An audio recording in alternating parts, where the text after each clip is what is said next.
Leos be Leoing. You know what I'm saying? Geminis be Geminiing. Capricorns be Capricorning.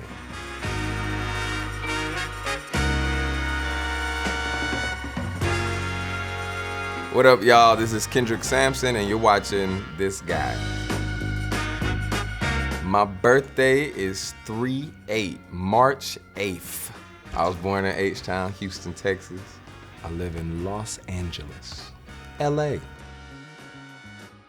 My favorite food is Creole food. Pralines, my bad. Anything with a good sauce on it, a good Creole sauce on it. Free the homies, Vince Staples. It's gonna be nasty, tuna melt. Everybody gonna be like, tuna melt? A po' boy. Boom, shrimp po' boy. I don't like bagels, you know, dry ass bagels. With a lot of bread. It's a whole lot of bread. You bite in and it's like you've eaten 5 slices of bread. Dense ass bagels. The people be spreading on it like it's gonna make it better. It's still dry.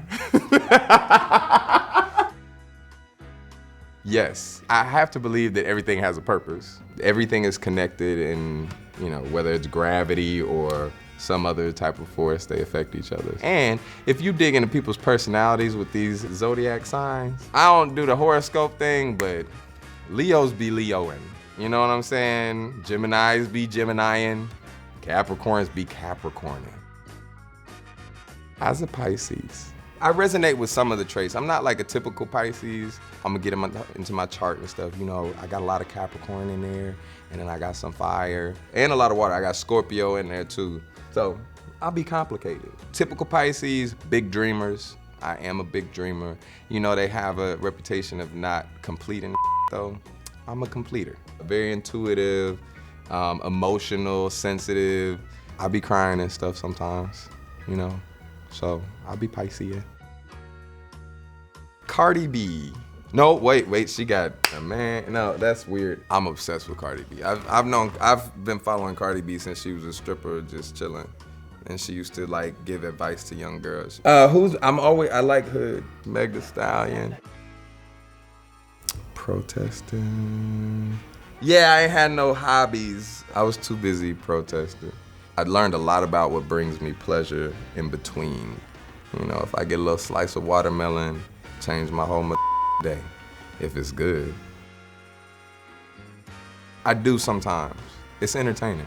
It's entertaining. Sometimes it be, you know, I'll be getting hit on, I get, you know, all kinds of strange requests, and then I get death threats. And then, you know, I'll get like, you know, somebody disagreeing with something that I'll be saying that don't make no damn sense. A lot of illogical. It's entertaining. It's really fun. Shake that ass. I'm hungry. Burn it down. Build it up. Be well. I meditate. If I look at my phone first, then that's a problem. But I do my best to meditate when I first wake up. I turn on my rain noises. I like rain when I sleep. I'm from Houston. A lot of rain. Probably last month, it was so stressful. I had to cry somewhere in there. I'm not good at crying. Even as an actor, I'm trying to get better because these tear ducts be dusty. You be like, nothing. My eyes get really red, and then at most there'll be like some water right here. And I'll be like, drop, bitch, drop. So in high school, I got a Church's Chicken commercial, and everybody called me Chicken Boy. But that was, you know, in Texas, that was like, you know, you got a commercial. That was them complimenting me. I didn't quite like it. I don't know if anybody aspires to be called Chicken Boy, but I used to work in the Galleria and at Armani Exchange. This woman and her daughter were in there like shopping, and I overheard them, hey, that's that chicken dude. He was at Church's Chicken. Her mom was like, no, it's not. He's like, yes, it is. She's like, no, it's not. That's not him. And she was like, yes, it is. And she was like, well, if that was him, why is he working here? And I went, didn't want to say nothing because I didn't want to confirm it was me. But I had a crisis right then. I was thinking, I'm like, should I be working here? They didn't pay me that much. I wouldn't even SAG at that point. I ain't getting no residuals. I was sitting there trying to hustle. But yeah, that was me. I am Chicken Boy.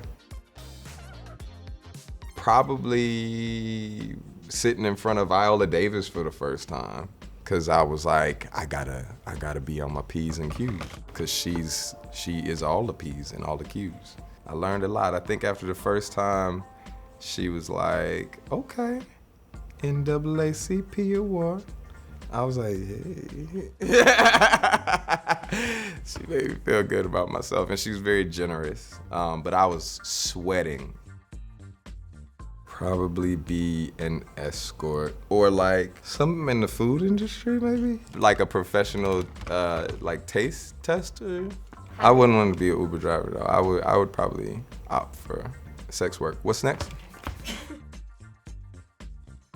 A lot of the stuff that my parents were showing me, my dad made us watch Roots in third grade. I always felt like there was a point where I would have to do that because I'm like, their work was never completed. And then I got to LA, met a pastor from H-Town, Houston, Frank Wilson, shout out. And he challenged us to go to a homeless shelter instead of accepting presents for Christmas. So I've been doing that ever since for the past, 15, 16 years. I saw in that shelter my family members and myself.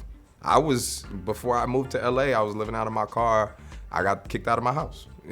So for like a year, I was just living out of my car, and I knew what that was like, trying to find a place to sleep every night. It really humbled me, and I realized that there needed to be a lot deeper solutions, and that's how that was my foray into LA is literally just seeking out those solutions and figuring out that a lot of it had to do with state violence and policy and how people were criminalizing us, and finding like grassroots folks and everything, and that connected with the Black Lives Matter movement, the defund movement. That was my entry. The first time this girl slipped me tongue, I was like, I don't think this is how it's supposed to feel. It was a lot of tongue, and it was like, I was like, oh, this is what they've been talking about. And, I learned how to talk to people, be like, hey, I actually don't like it so forceful. You ain't gotta shove your tongue in my mouth. I would probably shag Jesse. Kill, I don't know. Caleb crazy, but the crazy ones be the good ones. So maybe I should shag Caleb, kill Jesse since he died anyway, and then I'll marry Nathan. Me and Nathan would make a good, where Nathan at? No, I like Nathan. Yeah, he's from Houston. He can't be a Leo. Can't be a Leo. Cause Leos be hotheads. Some communication problems, but we could get past that because I have them too.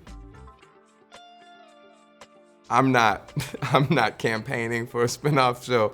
I could definitely see it, and I definitely thought he had a lot more story to tell, and I was intrigued by, his life outside of Issa, and at the barbershop, how he was dealing with people, what his family was like back in Houston. Yeah, for sure. Depends on the role. Like Nathan, I had like a playlist. Most of it is just script analysis. For Something From Tiffany's, I was much more worried about the connection with my daughter than the character, because the character was pretty straightforward, and we were part of, we consulted on the script. So most of what I worked on was my relationship with Daisy, but Leah, just hanging out, playing cards, beating her in tic-tac-toe, find some time to bond with her. And it wasn't hard because she's hilarious, and we connected immediately. But any time I could hang with her family, dad, see how she interacts with her own dad and stuff like that. I would say keep going. You're going in the right direction. Make sure you continue studying. I would do my best to show a young me how to incorporate my values and to systemize my values so that I can make decisions quicker and be really firm in them. Appreciate y'all for having me InStyle. I hope y'all learned something, a little bit more about me, and make sure y'all go watch Something From Tiffany's in December. It's gonna be lit.